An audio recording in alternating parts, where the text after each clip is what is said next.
Assalamualaikum warahmatullahi wabarakatuh. Apa kabar anak-anak ibu semua? Semoga kalian selalu dalam keadaan sehat dan selalu menjaga kebersihan. Utamakan bahasa Indonesia, lestarikan bahasa daerah, dan kuasai bahasa asing. Berjumpa lagi dengan Bu Hawa. Kali ini kita akan membahas mengenai materi kebahasaan surat lamaran pekerjaan. Sebelumnya kan kita telah membahas mengenai sistematika surat lamaran pekerjaan dan cara menyusun surat lamaran pekerjaan. Maka sekarang kita akan membahas mengenai kebahasaan dari surat lamaran pekerjaan. Sebelum kita masuk ke materi, jangan lupa kalian klik subscribe, kemudian kalian like juga video ini, kalian share, kalau perlu kalian komentar juga. Jangan lupa siapkan buku dan juga pulpen, catat hal-hal penting dan tanyakan hal-hal yang masih tidak kalian pahami. Oke, kita langsung aja masuk ke materi mengenai kebahasaan dari surat lamaran pekerjaan. Di materi kali ini kita akan membahas mengenai ketepatan penggunaan ejaan dan tanda baca. Maksudnya di sini adalah kita akan mempelajari mengenai penggunaan huruf kapital, kapan kalian menggunakan huruf kapital, kapan kalian menggunakan huruf kecil. Kemudian menggunakan tanda baca, kapan kalian menggunakan titik, kapan kalian menggunakan koma. Kemudian yang kedua, ketepatan pemilihan kata. Maksudnya ketepatan pemilihan kata adalah kata yang kalian gunakan itu harus tepat atau harus sesuai dengan teks yang kalian gunakan. Kemudian yang ketiga, kepaduan paragraf. Maksud dari kepaduan paragraf adalah paragraf yang satu dengan paragraf yang lainnya harus saling berkaitan. Jangan sampai paragraf 1 kalian membahas tentang apa, kemudian paragraf 2 kalian membahas topik yang berbeda. Itu namanya paragrafnya tidak padu. Kemudian yang keempat adalah kebenaran dan keefektifan struktur kalimat. Jadi dalam surat lamaran pekerjaan itu kalimatnya harus efektif. Maksudnya adalah kalimat yang kalian gunakan harus efektif atau tidak adanya pemborosan kata. Misalnya kalian sudah menggunakan kata agar, kalian menggunakan juga kata supaya, itu kan dua-duanya artinya sama. Atau kalian telah menggunakan kata adalah tapi kalian juga menggunakan kata merupakan. Atau kalian mencantumkan kata kepada dan kalian mencantumkan juga kata YTH, itu keduanya artinya sama. Jadi kalian harus memilih salah satu yang mana yang ingin kalian gunakan. Yang pertama kita akan membahas mengenai penulisan tempat dan tanggal pembuatan surat. Bagaimana cara menulis tempat dan tanggal pembuatan surat? Yang pertama, nama kota wajib dicantumkan. Jadi jangan hanya tanggalnya saja, tapi kalian wajib mencantumkan nama kotanya juga. Kemudian yang kedua, menggunakan huruf kapital pada awal kata tempat dan bulan pembuatan surat lamaran. Jadi ingat, tempat itu awalnya harus kapital, kemudian bulan juga awalnya harus kapital. Kemudian yang ketiga, setelah nama tempat wajib membubuhkan tanda baca koma. Misalnya Jakarta, koma, baru tanggalnya. Jadi jangan kalian tidak memakai tanda koma. Ini adalah contohnya. 29 Agustus 2020. Apakah ini betul penulisan tempat dan tanggal pembuatan surat? Oke, ini salah. Kenapa? Karena dia hanya ada tanggalnya saja, tetapi dia tidak dicantumkan tempat pembuatan suratnya. Jadi yang betul seperti ini ya. Jakarta, J-nya besar, setelah kota itu harus kalian bubuhkan tanda koma, kemudian tanggalnya 29 Agustus. Karena Agustus ini adalah bulan, maka A-nya ini wajib kapital 2020. Yang kedua adalah penulisan alamat surat. Nah, bagaimana cara penulisan alamat surat yang benar? Penulisan nama diri penerima diawali oleh huruf kapital pada setiap unsurnya. Kemudian yang kedua, penulisan yang terhormat disingkat menjadi YTH titik. Jadi kalian jangan tulis yang terhormat, tapi kalian tulisnya YTH titik. Penggunaan kata kepada sebelum YTH tidak diperlukan atau hilangkan kata kepada. Karena kalian sudah pakai YTH, maka kalian tidak perlu lagi nih menggunakan kata kepada. Kepada YTH itu pemborosan. Jadi kalian cukup menggunakan kata YTH aja, jangan lupa diberikan tanda titik. Penulisan PT atau perseroan terbatas tidak perlu menggunakan tanda baca titik. Kalau YTH kalian menggunakan tanda titik, maka pada penulisan PT itu tidak perlu menggunakan tanda titik. Nih, kita lihat contohnya. Kepada YTH, Kepala Personalia PT Berdikari, Gak Makmur nomor 11 Jakarta. Oke. Untuk poin yang pertama, penulisan nama diri itu diawali oleh huruf kapital pada setiap unsurnya. Betul ya? Jadi pada setiap unsur kata itu huruf kapital. K-nya besar, Y-nya besar, K-nya besar, P-nya besar, dan seterusnya. Ini sudah benar. Penulisan yang terhormat disingkat menjadi YTH. Ini betul ya, YTH titik. Penggunaan kata kepada sebelum YTH tidak diperlukan atau hilangkan kata kepada. Ini pemborosan. Sudah ada YTH, kalian menggunakan lagi kepada. Jadi kepadanya ini kalian hilangkan, cukup menggunakan kata YTH. Kepala Personalia PT titik. Ingat, PT itu tidak perlu memakai titik. Jadi titiknya kalian hilangkan. Nah, jadi ini salah. Yang betul adalah seperti ini. YTH titik, Kepala Personalia PT tidak pakai titik. PT Berdikari, Gak Makmur nomor 11 Jakarta. Nah, ini yang betulnya. Kita lanjut ke bagian penulisan salam pembuka. Di sistematika penulisan surat itu ada salam pembukanya. Salam pembuka yang lazim digunakan adalah dengan hormat. Sudah Ibu jelaskan ya di video yang sebelumnya, kenapa kita tidak menggunakan Assalamualaikum? Karena kita tidak tahu apakah penerima surat ini dia muslim atau non muslim. Nah, agar umum maka kita menggunakan kata dengan hormat. Kemudian yang kedua, awal kata pertama memakai huruf kapital, sedangkan huruf awal kata kedua memakai huruf kecil. Nah, maksudnya ini. Jadi dengan ini D-nya besar, sedangkan hormat karena ini dia kata yang kedua, maka H-nya kecil. Pada akhir ungkapan salam pembuka dibubuhkan tanda koma. Ya, kita lihat contohnya. Dengan hormat, ini salah atau betul? Dengannya benar, besar. Hormatnya ini benar atau salah? Ya, salah ya. Jadi H-nya ini harusnya kecil, dan di sini setelah kata hormat itu harus ada tanda koma. Jadi ini salah. Yang betulnya adalah seperti ini. D-nya besar, H-nya kecil, dan setelah kata hormat itu ada tanda koma. Ini wajib, jadi harus seperti ini. Kemudian penulisan data diri atau data si pelamar. Penulisan rincian data diri jika diawali oleh tanda baca titik 2, maka rincian data diri diawali oleh huruf kecil. Nah, kita lihat contohnya. Saya yang bertanda tangan di bawah ini kan dia titik 2 ya, bukan titik. Nah, kalau titik 2 berarti kalimat ini belum selesai. Maka nama, tempat atau tanggal lahir, alamat, nomor ponsel, ini depannya harus kecil. N-nya kecil, T-nya kecil, A-nya kecil, N-nya kecil.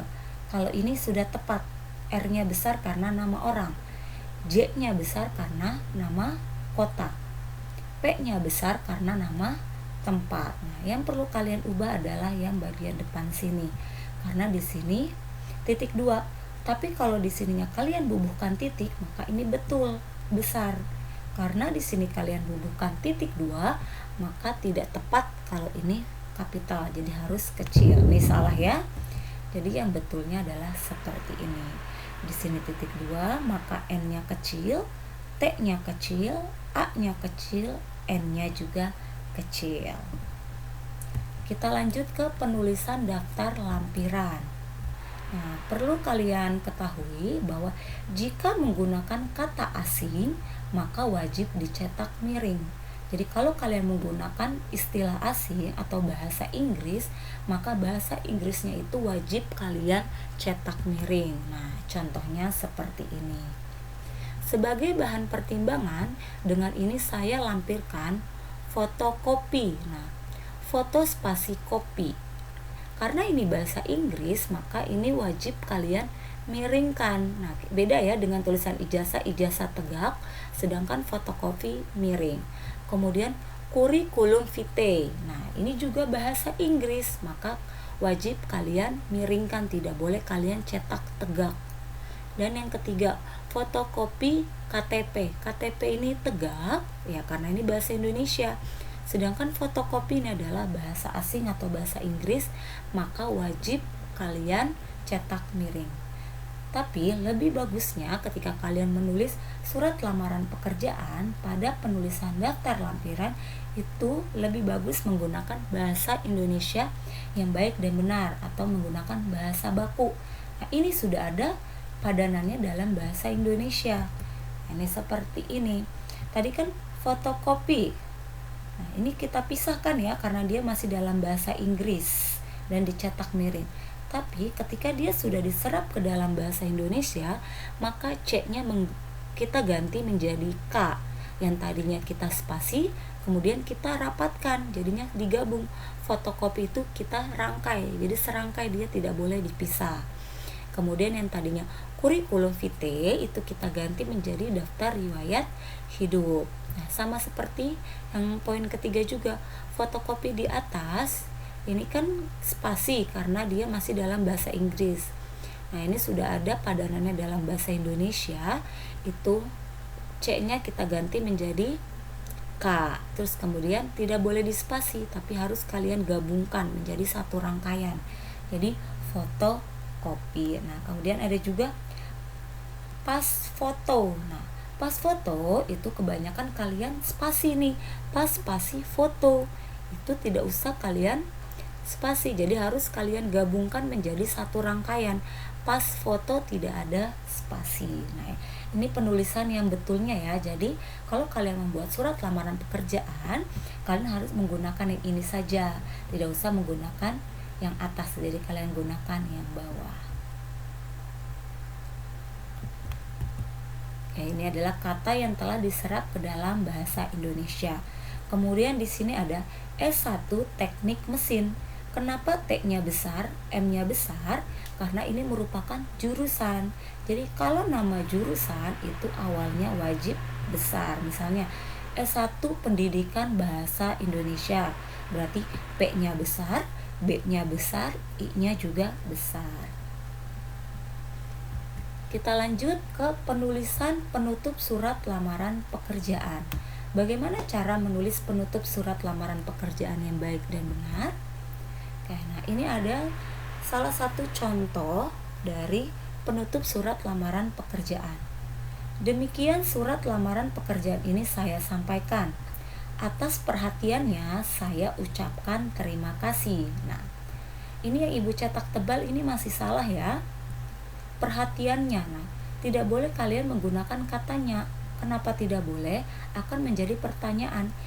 Nya ini merujuknya ke siapa? Siapa yang sedang kalian tuju? Jadi tidak boleh pakai katanya. Kemudian ucapkan. Nah, ucapkan ini tidak boleh. Jadi kan saya ucapkan. Nah, ucapkan ini bukan kata kerja. Jadi harus kalian bubuhkan imbuhannya dulu. Jadi ini salah ya. Nah, yang betul adalah seperti ini. Demikian surat lamaran pekerjaan ini saya sampaikan atas perhatian Bapak atau Ibu. Jadi nya yang tadi di sini itu kalian ganti menjadi Bapak atau Ibu. Dan harus kalian ingat, Bapak ini kan nama sapaan. Nah, karena nama sapaan maka B-nya wajib besar, I-nya wajib besar. Kemudian tadi kan saya ucapkan, jangan saya ucapkan, kalian ganti menjadi saya mengucapkan terima kasih. Nah, ini adalah penutup surat lamaran yang benar. Jadi kalian jangan menggunakan yang atas, tapi kalian menggunakan yang ini. Oke, nah tadi kan sudah kita jelaskan satu-satu. Ini ada contoh surat lamaran pekerjaan. Kita analisis bersama kebahasaannya.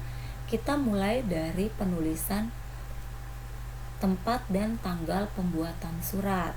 Oke, ingat ya, tempatnya itu harus mencantumkan kota Jakarta. Ini karena dia nama kota, maka J-nya wajib besar. Setelah nama kota, wajib mencantumkan tanda koma. 25 Juli, karena ini nama bulan, maka dia wajib besar J-nya 2020. Nah, ini betul. Jakarta itu harus sejajar dengan perihal atau halnya. Halnya ini apa? Lamaran pekerjaan. Karena ini menjadi judul, maka L-nya besar, P-nya juga besar. Nah, setelah lamaran ada lampiran. Lampirannya berapa lembar? Kita lihat di sini. Ada 1, 2, 3, 4. Nah, maka di sininya adalah 4 lembar. Betul ya? Kemudian kita pindah ke alamatnya. Alamat suratnya, atau surat ini ditujukannya kepada siapa? Kepada yang terhormat PT Inaben Jaya Nusantara, Jalan Grogol nomor 35, Jakarta Selatan.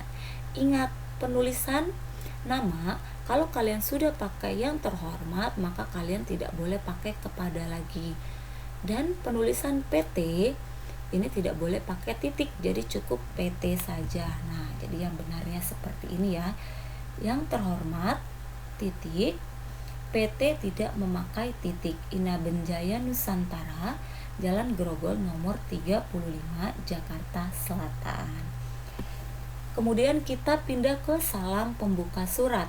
Di sini dengan hormat. Ingat, salam pembuka itu hanya bagian depannya saja nih yang besar.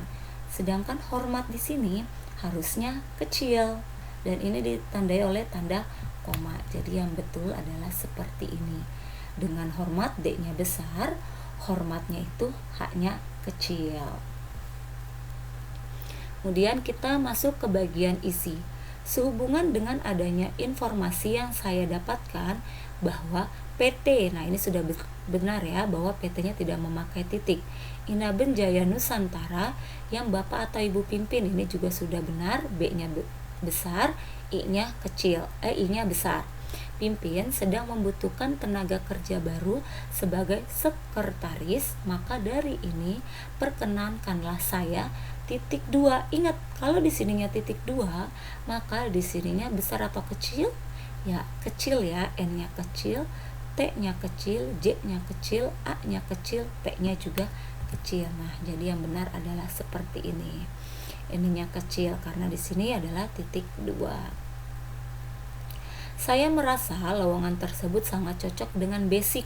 Kenapa ini kita miring? Karena basic adalah bahasa Inggris, pendidikan yang saya miliki. Oleh karena itu, mohon kiranya diberikan kesempatan untuk mengisi lowongan tersebut. Saya memiliki kondisi kesehatan yang baik dan senang belajar hal-hal baru. Nah, ini sudah ada yang salah ya. Saya terampil, teliti, pekerja keras, dan dapat bekerja sama dengan baik, titik. Sebagai bahan pertimbangan, saya lampirkan beberapa berkas administrasi sebagai berikut. Nah, ini titik kan? Karena habis berikut adalah titik, maka ini sudah benar ya poinnya.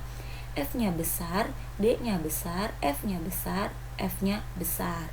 Ingat, fotokopi harus digabungkan. Dan fast foto juga harus digabungkan, tidak boleh di spasi. Kita masuk ke bagian penutup. Dengan surat lamaran ini saya sampaikan, atas perhatiannya saya ucapkan terima kasih. Nah, di sini mana nih, udah benar atau salah? Demikian surat lamaran ini saya sampaikan atas perhatiannya. Nah, ingat tidak boleh pakainya dan tidak boleh menggunakan kata ucapkan. Jadi yang benar adalah atas perhatian Bapak atau Ibu, B-nya besar, I-nya besar. Saya yang tadinya ucapkan, kalian harus wajib menggantinya menjadi mengucapkan terima kasih. Kemudian untuk salam penutupnya, hormat saya, wajib koma, tanda tangan, kemudian juga nama terang, Dwi Sri Hapsari. Mungkin ini saja yang bisa Ibu sampaikan mengenai kebahasaan dari surat lamaran pekerjaan. Semoga kalian bisa menyusun surat lamaran pekerjaan itu dengan baik dan benar. Perhatikan tanda bacanya, perhatikan penggunaan titik komanya, perhatikan penggunaan huruf kapitalnya agar kalian tidak salah. Oke. Terima kasih dan sampai bertemu di materi selanjutnya.